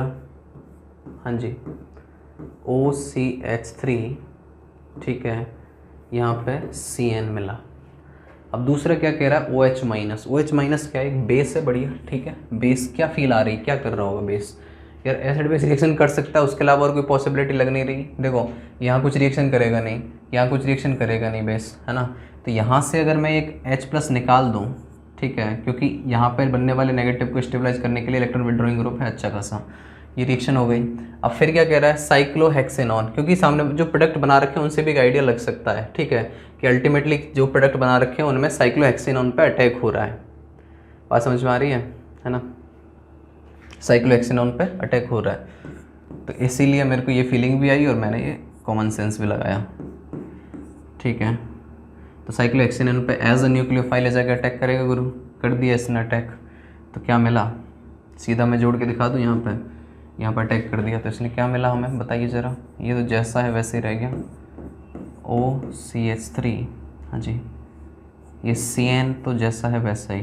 तो ये कहाँ जुड़ जाएगा, इस वाले कार्बन पर, ठीक है, हाँ जी, ये O- इस वाले कार्बन पर जुड़ जाएगा, है ना। अब इसका रिडक्शन कर रहे हैं और फर्दर हाइड्रोजनेशन कर रहे हैं, रिडक्शन कर रहे हैं, है ना। तो क्या हो जाएगा बताइए ज़रा, रिडक्शन कर रहे हैं तो ये हिस्सा C∧N जो है ये किस में कन्वर्ट हो जाएगा, CH2NH2 में, बस ये है, ठीक है। और H+ सॉल्यूशन वगैरह से जहाँ से मिल रहा है वो मिल जाएगा, तो यहाँ पे भी H ही आ जाएगा, ठीक है। बस पढ़ लीजिए क्वेश्चन क्या कह रहा है, what will be the major product of the following sequence of reaction. Major product आपको बताना है गुरु, ठीक है। क्या है सर, देखिए C4H9 C∧CH, देख के घबराना नहीं है, ठीक है, आसान है। यहाँ पे क्या है, मेटल है, अरे ये तो वैसा ही है ना, ये है क्या अपने आप में, ब्यूटाइल माइनस और ये Li+, यही तो है। तो यार ये है, ये क्या है, एक बेस है, अरे ग्रिग्नार्ड का भाई टाइप ही हो गया ना, R- ही तो है, ये है क्या, R- ही तो है, और ये रहा। तो सबसे पहली प्रेफरेंस क्या होगी, एसिड बेस रिएक्शन करने की इसकी, C4H9 C∧C- ये बन गया, ठीक है, क्लियर बात। अब ध्यान दो, इसकी रिएक्शन किससे करानी है, C5H11Cl से। क्या होगा सर, सब्स्टिट्यूट कर देगा, क्या मिलेगा, C5H9 C∧C C4H9, ठीक है। आगे लिंडलर कैटलिस्ट क्या करेगा, सिन एडिशन और रिड्यूस कर देगा बस, है ना, पॉइजनस कैटलिस्ट है। तो क्या मिल जाएगा, C∧C मिलेगा और एक तरफ आपका C5H9 C4H9, ठीक है, एक ही तरफ जाके जुड़ेंगे ये दोनों, है ना, हाइड्रोजन। बात बोल रहा है कि यार दो आइसोमर हैं, ठीक है, दो आइसोमर है A और B, मॉलिक्यूलर फार्मूला C4H8 है, मतलब एल्कीन ही है, ब्यूटीन है, ठीक है। अब C4H8 में ब्यूटीन में वो हो सकती है, उसका आइसोमर हो सकते हैं, ठीक है। कह रहा है कि दो आइसोमर है, ठीक है, और दोनों क्या है, KMnO4 के साथ एसिडिक मीडियम में एक बढ़िया ऑक्सीडाइजिंग एजेंट है, अलग अलग प्रोडक्ट दे रहे हैं, ठीक है। तो मतलब कोई दिक्कत नहीं है ना। फिर क्या कह रहा है, isomer A on reaction with KMnO4H+ results in effervescence of gas, एक गैस दे रहा है और एक कीटोन दे रहा है। तो एक बात बताओ, ये है, ठीक है, यहाँ से क्या मिल सकती है, कीटोन कभी नहीं मिलेगा, एल्डिहाइड मतलब ये एसिड मिलेगा, ठीक है, अगर कंप्लीट ऑक्सीडेशन हो रहा है ना। तो मतलब क्या मिलेगा, एसिड मिलेगा, तो कीटोन तो नहीं मिलेगा, तो वैसे ही डिस्कार्ड हो गया, टर्मिनल वाला तो डिस्कार्ड हो गया। बाकी देख लो, जैसे 2-मिथाइल प्रोपीन A की बात कर रहे हैं, ठीक है, जैसे मैं नज़र डाली इस पर, मैं बता रहा हूँ तुम्हें, ठीक है, यहाँ पे है, यहाँ पे साफ समझ में आ रही है क्या है, यहाँ पे कीटोन मिल जाएगा, CH3 COCH3 मिलेगा और ये CO2 मिल जाएगी, एफरेसेंस जो गैस कह रहा है मिल जाएगी, तो सही है। ये क्यों नहीं है ब्यूटुइन, तो देख लो, इसका मतलब क्या हो गया, ब्यूटुइन अगर मैं बोल रहा हूँ तो यहाँ पे है, तो ये CH3COH, ये CH3COH, तो दोनों ही क्या हो गया, एसिड में कन्वर्ट हो गए, कोई CO2 नहीं मिली, इसलिए नहीं होंगे, ठीक। कई बार मैकेनिज्म बहुत ख़तरनाक हो जाती है और उसमें ऐसे ऐसे चीज़ें होती हैं उनसे बेटर हम सीधा प्रोडक्ट याद रख लें, वो ज़्यादा बेटर है। अब तुम इसे चाहे याद करना बोलो चाहे कुछ ही बोलो, ठीक है, ज़्यादा बेटर जो वो तुम्हें बताया जाती है चीज़। बोल रहे हैं यार C8H10 है, शकल पे नज़र डालो, C8H10 दिखने में कैसा, ऐसा। DU अगर मैं कैलकुलेट करता हूँ तो मेरे को साफ दिख रहा है 4 DU है। अरे दिख गया ना कि यार C8H18 तक पहुँचने में 8 ही तो चाहिए, तो 4 DU दिख गई मेरे को, ठीक है ना। DU 4 है तो इसका मतलब मैंने साफ साफ देख दिया ये, तो ये इस तरीके से हो सकता है यहाँ पे, ठीक है, ये बन गया। अब यहाँ पे या तो ये ऐसे हो सकता है कि CH3 यहाँ पे ऑर्थोमेटा पैरा पे CH3 जुड़ रखा हो, या दूसरी पॉसिबिलिटी ये हो सकती है, दो ही तो हो सकती है यहाँ पे कि CH2 CH3, या तो इस तरीके से हो सकता है या इस तरीके से हो सकता है, ठीक है। आगे आपसे कह रहे हैं कि यार नाइट्रेशन कराया गया, नाइट्रेशन कराया गया गुरु, तो NO2 plus as a electrophile जाके जुड़ेगा, पैरा पे जुड़ गया। तो सपोज मैं कह रहा हूँ ये केस है, तो यहाँ पे NO2 पैरा पे जुड़ गया, ठीक है। फिर ब्रोमिनेशन, ब्रोमीन जुड़ेगा, है ना, कहाँ पे, यहाँ पे, जहाँ से भी रेडिकल स्टेबल मिल रहा हो यहाँ पे जाके जुड़ जाएगा, ठीक है। यहाँ ब्रोमिनेशन हो गया आपका। फिर कह रहे हैं एल्कोहलिक KOH, तो मतलब Br यहाँ से, H यहाँ से, तो क्या मिल गया आपको, CH2, ठीक है, यहाँ से Br चला गया, ये आपको मिला। क्या ऑप्शन ऐसा है कोई, बिल्कुल है ऐसा। कहाँ पे देख लीजिए कि पैरा पे नाइट्रो है, पैरा पे नाइट्रो है, ये भी आपका सही आंसर है, मेजर प्रोडक्ट C। अच्छा इससे चलते तो क्या होता, क्योंकि जानकारी तो सामने वाले ने कुछ ऐसा दे नहीं रखी। अगर नाइट्रेशन कराया, मान लिया पैरा पे नाइट्रेशन हो गया, ठीक है, अब फिर क्या है Br2, तो यार Br2 यहाँ भी जुड़ सकता है, यहाँ भी जुड़ सकता है, ठीक है। फिर उसका एल्कोहलिक KOH से कराएंगे रिएक्शन, तो एल्कीन बनेगी नहीं कोई भी, लेकिन यहाँ पे हर एक प्रोडक्ट में एल्कीन बना के दे रखी है आपको, है ना। तो इसीलिए मेरे को अपने आप समझ में यार क्वेश्चन में बोला हुआ कोई कंपाउंड P है, उसका नाइट्रेशन किया गया विद डाइल्यूट HNO3 और 2 आइसोमर मिले। थोड़ी फीलिंग्स आ रही है हमें, ठीक है यार, कुछ भी हो सकता है, P नाइट्रेशन हो रहा है, 2 आइसोमर मिल रहे हैं, कहीं ना कहीं फिनॉल वाली बात आ रही है, कन्फर्म कर लेते हैं। These isomers can be separated by steam distillation, बिल्कुल सही बात है, स्टीम डिस्टिलेशन का इस्तेमाल किया जाता है। क्यों, क्योंकि जो ऑर्थो नाइट्रोफिनॉल जो होता है, ठीक है, उसका बॉइलिंग पॉइंट कम होता है, वो बहुत जल्दी स्टीम वॉलेटाइल होता है, ठीक है।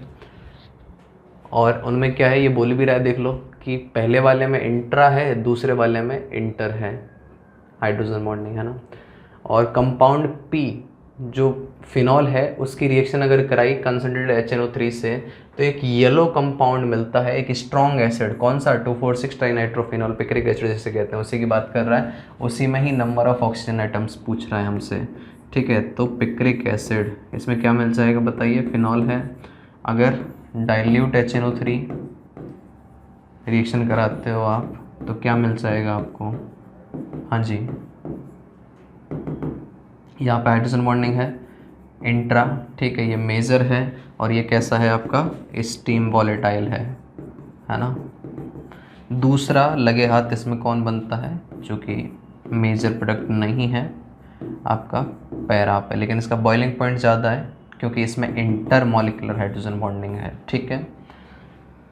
लेकिन अगर आपने कॉन्क HNO3 डाला है गुरु, है ना, तो भयंकर तरीके से ये ऑक्सीडाइज कर देता है, 10% के आसपास आपको 2,4,6 ट्राइनाइट्रोफिनॉल मिलता है। मेजर प्रोडक्ट ये नहीं होता है, ठीक है, ये मिलता है साथ में, और साथ में जो ऑक्सीडाइज्ड प्रोडक्ट होता है वो मिलता है। ऐसे ऐसे कुछ कुछ रहते हैं जिनका कंपोजिशन कुछ रहता है, ठीक है, यही मेजर प्रोडक्ट रहते हैं, ये आपका माइनर प्रोडक्ट रहता है ना, ये माइनर है आपका। तो इसी की बात कर रहा है, इसमें क्या पूछा, ऑक्सीजन एटम, तो 2, 2, 4, 2, 6 और एक साथ, क्लियर है बात।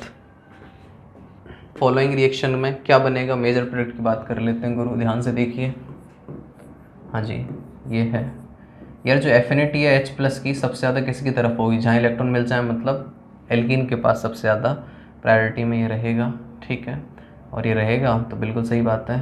तो H+ ने अटैक किया तो कहाँ अटैक करेगा, यहाँ पे H+ जुड़ जाएगा, क्यों जुड़ जाएगा, जिससे यहाँ पे कार्बोकेटाइन बन जाए, जिससे ये स्टेबलाइज कर जाए, ठीक है, एक तो होगा, क्योंकि क्या है, +M लगाएगा ऑक्सीजन अपना, है ना, तो ये स्टेबलाइज कर जाए। और दूसरा साथ में क्या दिख रहा है, इसको ध्यान से देखिए, ठीक है, ये OH है, तो यहाँ पे आराम से क्या कर सकता है ये, हाँ जी, OH यहाँ पे ये अटैक करेगा, तो क्या मिला आपको, हमें मिल गया सर O, ठीक है, और यहाँ पे OH प्लस OH प्लस और ये, और यहाँ से H प्लस फर्दर जो आया था वो लीव कर जाएगा, तो अल्टीमेटली आपको मिल चुका है यहाँ पे O और, ठीक है, ये आपका मेजर प्रोडक्ट होगा। फिर बोला हुआ है हमसे कि डिटॉल एंटीसेप्टिक है जो दो कंपाउंड से मिलके बना हुआ है। कौन कौन से मिलके बना होता है यार? जैसे मैं बात करूँ तो टर्पिनॉल, ठीक है। टर्पिनॉल होता क्या है, दिखता कैसा है टर्पिनॉल? तो टर्पिनॉल ये रहा आपका, ठीक है, ये आपका टर्पिनॉल है ना। और दूसरा क्लोरोजाइलिनॉल। यार ये तो बहुत आसान है, देख के ही आइडिया लगा सकते हैं। जाइलिन क्या होता है सर? हाँ जी, 2 CH3, ठीक है, 2 CH3 आपस में, क्लोरो और ऑल, ये आपका क्लोरोजाइलिनॉल है, ठीक है। इन्हीं के बारे में बोला हुआ है सामने वाले ने, है ना। देख लीजिए क्या कह रहा है कि यार बी जो है, बी में, ठीक है, A and B, where A has 6 pi electron, A में 6 पाई इलेक्ट्रॉन है, 2 2 4 2 6, ये ए है गुरु, ठीक है। और बी में 2 पाई इलेक्ट्रॉन है, ये बी है, ठीक है। तो बी क्या है? बी टर्पिनॉल है, तो बी क्या हो जाएगा आपका? टर्पिनॉल। क्वेश्चन बोला हुआ है हेक्स 4 इन टू ऑल, तो हेक्स 4 इन टू ऑल है 1 2 3 4 5 6, हेक्स 4 इन, ठीक है, टू ऑल, ये रहा हेक्स 4 इन टू ऑल आपका। इसका ट्रीटमेंट किया गया एक माइल्ड ऑक्सीडाइजिंग एजेंट PCC के साथ में। क्या होगा सर? इसको ये कन्वर्ट कर देगा किस में? डबल बॉन्ड O में। ये बन चुका है आफ्टर ट्रीटिंग विद PCC। क्या कर दिया? एल्कोहल को कन्वर्ट कर दिया, ठीक है। फिर कह रहे हैं, हाँ जी, अगली रिएक्शन इसकी ध्यान से देखना, क्या बन चुका है sir? After treating with NaOI के साथ ट्रीट किया। कौन सी रिएक्शन है सर? आयोडोफॉर्म रिएक्शन है, ठीक है। क्या करेगी? इसे से वो कन्वर्ट कर देगी किस में? CHI3 में। बात क्लियर हो गई? ये हिस्सा चला जाए किस में? CHI3 में। तो मतलब आपको मिल चुका है sir CH3 CH double bond CH2 COOH plus CHI3 आपको मिल चुका है। फिर कह रहे हैं आपसे, है ना, इसको हीट किया आपने, इसको हीट किया, ठीक है, विद सोडा लाइम, है ना, NaOH और CaO। इसका काम क्या है सर? यहाँ से CO2 बाहर निकालने का काम है, बस ये निकल जाएगी तो आपको मिल जाएगा CH3 CH double bond CH3 आपके सामने। क्वेश्चन बोला हुआ है कन्वर्जन करना है आपको प्रोपेन 1 ऑल, तो सर CH3 CH2 CH2OH, इसको कन्वर्ट करना है और पहुंचाना है सर किस तक? CH3 CH2 CH2 NH2 तक आपको इसको पहुंचाना है। एक कार्बन जुड़ रहा है और इस तरीके से बन रहा है, NH2 ग्रुप जुड़ रहा है, ठीक है, ये जाएगा। तो ध्यान से देखो, SOCl2 की अगर रिएक्शन कराई जाए तो क्या बन जाएगा यहाँ से? अगर SOCl2 किस में कन्वर्ट कर देगी? Cl लगा देगा बस यहाँ पे, CH3 CH2 CH2 Cl। फिर क्या किया? KCN, मतलब CN minus as a nucleophile substitute कर देगा इससे KCN, और एक कार्बन भी बढ़ा देगा, ठीक है। तो मतलब क्या मिल गया? CH3 CH2 CH2 CN। अगर CN का मैं रिडक्शन कराता हूँ, ठीक है, रिडक्शन कराया मैंने, तो क्या बन जाएगा? यहाँ से CH2NH2 बन जाएगा, बिल्कुल, है ना। रिडक्शन करा दिया अगर मैंने H2Ni लेके, बात क्लियर हो गई? रिडक्शन करा दिया तो क्या बन जाएगा मेरे को? ये मिल जाएगा, ठीक है। जबकि यहाँ पे क्या दिक्कत आती है? HCl आप लेते, HCl आप ले लेते, Cl बना देते, फिर फर्दर कार्बन नहीं जुड़ पाता तो वैसे डिस्कार्ड हो गया। यहाँ ठीक है, यहाँ ठीक है, लेकिन CH3NH2 नहीं चाहिए था हमें, तो चाहिए था रिड्यूसिंग एजेंट, तो ये डिस्कार्ड हो गया। इसी तरीके से ये भी डिस्कार्ड हो गया, क्योंकि ये CH3 CH2 CH2 Cl तो बना देता, बाद में वो सब्स्टिट्यूट होकर NHCH3 मिलता, लेकिन हमें चाहिए था CH2NH2, ठीक है। यहाँ से सेकेंडरी अमीन मिलती, हमें प्राइमरी चाहिए थी, इसलिए गलत है। क्वेश्चन में आपसे बोला हुआ है melting point of mono carboxylic acid, ठीक है, with even number of carbon atoms is higher than that of with odd number of carbon atoms. क्यों? क्योंकि पैकिंग अच्छी होती है, ठीक है, इवन नंबर है, पैकिंग अच्छी होने की वजह से मेल्टिंग पॉइंट बढ़िया होता है ना। तो सही बात है, स्टेटमेंट सही है। दूसरा है solubility of monocarboxylic acid in water decreases with increase in molar mass. तो क्या होगा यार, मोलर मास बढ़ रहा है, ठीक है, तो इसका मतलब कौन सा तुम्हारा जो हाइड्रोफोबिक पार्ट है, ठीक है, हाइड्रोफोबिक पार्ट है वो क्या हो रहा है, बढ़ रहा है। बढ़ रहा है तो मतलब सॉल्युबिलिटी तुम्हारी घटेगी, इसलिए ये भी सही है। तो ये दोनों ही स्टेटमेंट आपके करेक्ट हैं, ठीक है। पढ़िए क्वेश्चन कह रहा है which of the following conditions और reaction sequence will not give acetophenone, मतलब C6H5COCH3 किन में नहीं मिलेगा, ये बोल रहे हैं। पहला देखा आपने, अटैक मारा CH3 माइनस का, ठीक है, क्या मिल जाएगा सर, C6H5CHOH CH3, ये ऑक्सीडाइज कर देगा इस हिस्से को और बना लेगा C6H5 कीटोन COCH3, तो मतलब मिल रहा है यहाँ तो एसिटोफिनॉन। दूसरे वाले में देख लीजिए, C6H5 माइनस है, ये अटैक मारा, क्या मिला CH3CHOH C6H5। PCC एक माइल्ड ऑक्सीडाइजिंग एजेंट है, लेकिन इसको तो उड़ा देगा, कन्वर्ट कर देगा किस में,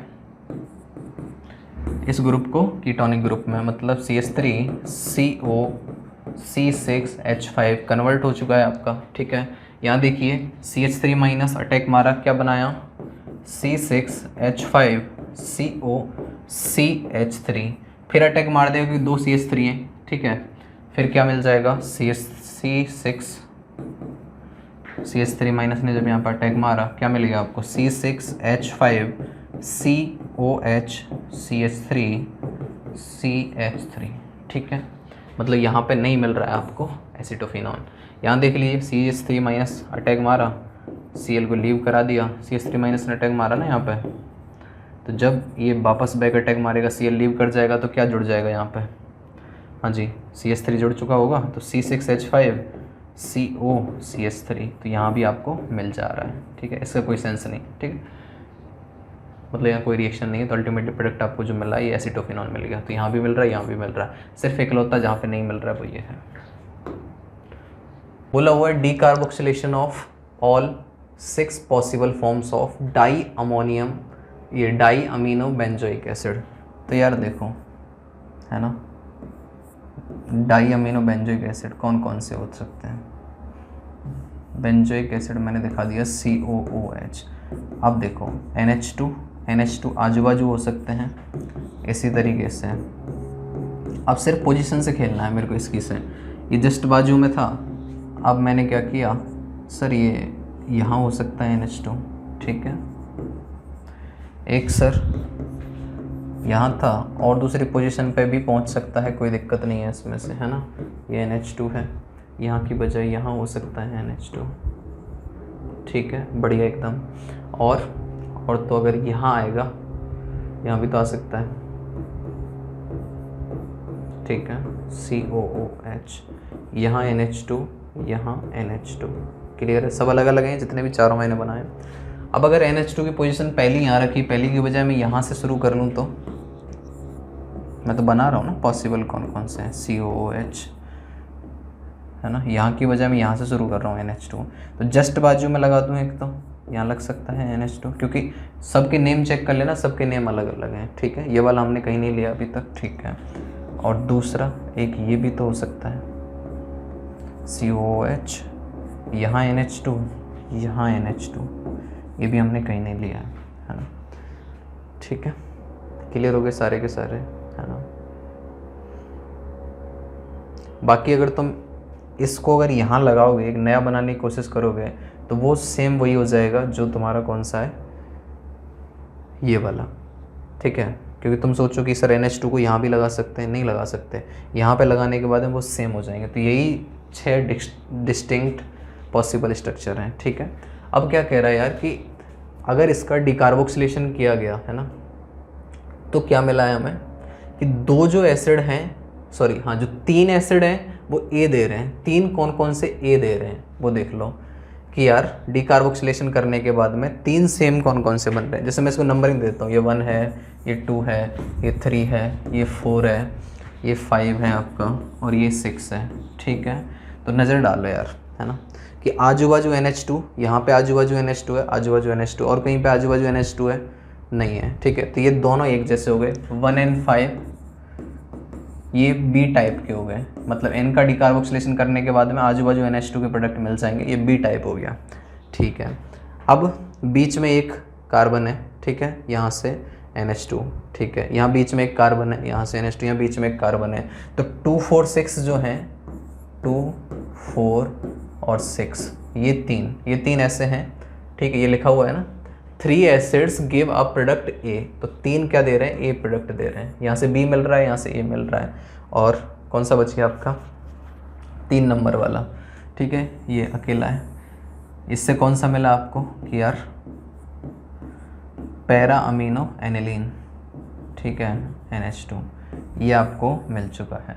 अब पूछ क्या रहा है आपसे कि इसका मेल्टिंग पॉइंट है ना क्या होगा, तो क्या हो जाएगा मेल्टिंग पॉइंट कि यार ये दूसरे के साथ में नीचे हाइड्रोजन बॉन्डिंग वगैरह बनाता रहेगा इस चक्कर में। ये डेटा बेस्ड है, बहुत फर्जी क्वेश्चन है, डेटा के मामले में तो गलत ही है ना। तो आंसर इसका 142 होता है, लेकिन बच्चे याद करके थोड़ी ना जाएंगे इस क्वेश्चन को। ये लॉजिक तो ये है कि मतलब ऐसे कैसे क्वेश्चन, केमिस्ट्री तो यहीं तक थी, बाकी तो ये रट्टा मार है, इसमें तो क्या ही मतलब है इस बात का, है ना। पर वही बात है, NCERT में कहीं ना कहीं कुछ दे रखा होगा, इसलिए उन्होंने पूछ लिया। या तो भाई केमिस्ट्री का तो सेंस यहाँ तक बनता था भाई, यहाँ तक लॉजिकली बनता था ये क्वेश्चन, यहाँ तक आ जाता तो, है ना। कोई नहीं, ये देखो ये मोल कॉन्सेप्ट का क्वेश्चन है, बोल रहे हैं कि 116 gram of a substance upon dissociation reaction yields, इतना कार्बन, इतना हाइड्रोजन और इतना ऑक्सीजन देते हैं। तो स्टार्टिंग में भी इतने ही कार्बन, भाई मास तो कंजर्व रहा होगा ना, स्टार्टिंग में भी इतना ही कार्बन रहा होगा, इतनी हाइड्रोजन रहा होगा, इतना ही वो रहा होगा। तो मॉलिक्यूलर फॉर्मूला स्टार्टिंग से निकाल सकते हैं। तो स्टार्टिंग में कार्बन कितना रहा होगा गुरु, देख लीजिए क्या दे रखा है, 60 ग्राम ऑफ ऑक्सीजन, तो 60/16 ये ऑक्सीजन है। हाइड्रोजन कितना है, हाइड्रोजन है सर 7.5। कार्बन कितना है, कार्बन है आपका 48.5, ठीक है, 7.5 भाई 3.75। तो यहाँ से क्या आ गया, CH2O या फिर HCHO भी लिख सकते हो, वैसे आ गया आंसर आपका। क्वेश्चन में बोला हुआ है यार आपसे आइसोब्यूटर एल्डिहाइड, है ना, मतलब क्या हो गया, CH3 CH CH3 CH, ठीक। इसकी फॉर्मेल्डिहाइड के साथ रिएक्शन करानी है गुरु, HCHO, है ना, कोई नहीं। और साथ में बेस ले रखा है CO3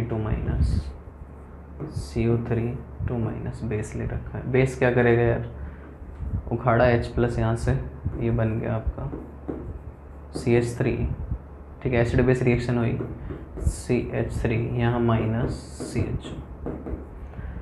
साथ में इसको न्यूक्लियोफाइल सामने चमक ही रहा है, यहाँ पे जाके अटैक मारा, क्या मिल गया आपको, CH3 C, और ये क्या है, CH2OH CH3 यहाँ पे CHO, क्लियर है यहाँ तक।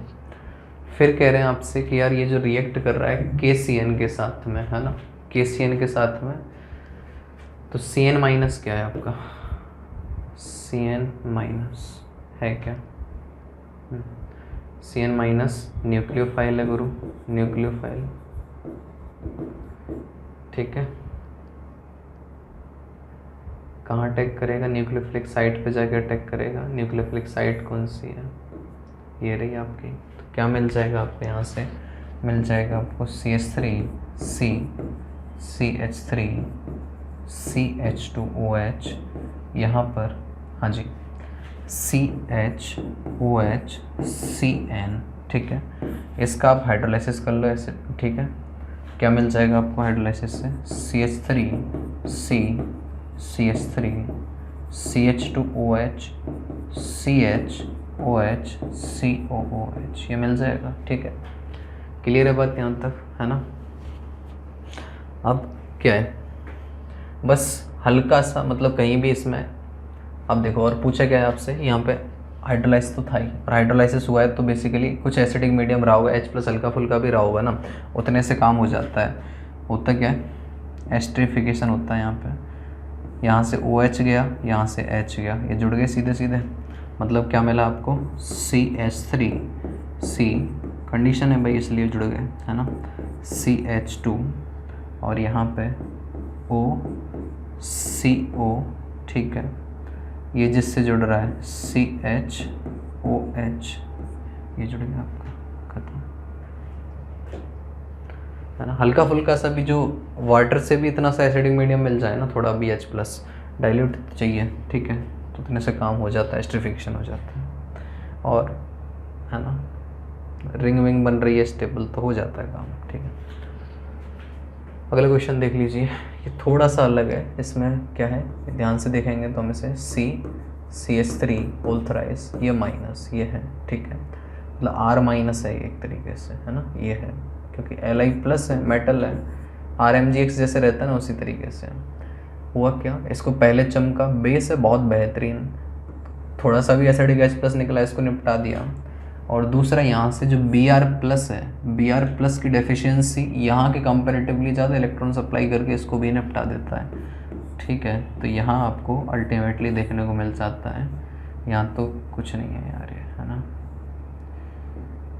बेसिकली जब निपटाता है यहाँ से तो Li+ तो है, Li+ as a electrophile attack कर देता है यहाँ पर इलेक्ट्रोफिलिक साइड पर, क्यों, क्योंकि यहाँ पे O- है तो इसकी ऑर्थो पोजीशन पे Li+ की फॉर्म में अटैक कर देता है, यहाँ पे Li जुड़ जाता है, ठीक है, बस ये आपका इंटरमीडिएट है। फर्दर जो CO2 है वो एज अ इलेक्ट्रोफाइल वापस अटैक करता है, यहाँ से चला जाता है, तो यहाँ पे CO2 जुड़ जाता है, तो अल्टीमेटली आपको ये मिल जाता है, ठीक है। लेकिन जो इंटरमीडिएट आपसे पूछा है, ये कंपाउंड बीच में जो मिल रहा है वो कौन सा हो जाएगा आपका, O- Li, मतलब ये थोड़ी सी अलग रिएक्शन है, बिहेवियर थोड़ा सा अलग है ना। क्वेश्चन में आपसे बोला हुआ है यार, the number of oxygen present जब एक न्यूक्लियोटाइड फॉर्म होगा फ्रॉम अ बेस, ठीक है, बेस ऐसा जो सिर्फ और सिर्फ इसी में प्रेजेंट रहे RNA में, वो कौन सा होता है यार, यूरेसिल, ठीक है। कैसी स्ट्रक्चर है, सुंदर सी स्ट्रक्चर है, लगातार 2 CONH का कॉम्बिनेशन है, CONH, ठीक है, और यहाँ पर एक डबल बॉन्ड है ना। ये सिंपल तरीका ये होता है इसका, लगातार 2 CONH इस तरीके से याद रह जाती है, इसकी स्ट्रक्चर आसान ही है, ठीक है। अच्छा जी, ये है, और साथ में बोल रहा है कि यार जब ये न्यूक्लियोटाइड फॉर्म करेगा, न्यूक्लियोटाइड में क्या होगा, हाँ जी, इसकी राइबोज शर्करा भी होगी, βD राइबोज, है ना, βD राइबोज भी होगी, ठीक है। सिर्फ इस पर भी क्वेश्चन पूछ लेता और पूछा हुआ भी है किसी शिफ्ट में, है ना, कि इसमें कौन सी शर्करा पाई जाती है बेसिकली, तो उसकी स्ट्रक्चर की मैं बात कर लेता हूँ तुमसे, वो कैसी होगी, वो दिखने में इस तरीके से होगी यार, हाँ जी। यहाँ क्यों बना रहा हूँ समझ गए होंगे, ठीक है, इस तरीके से।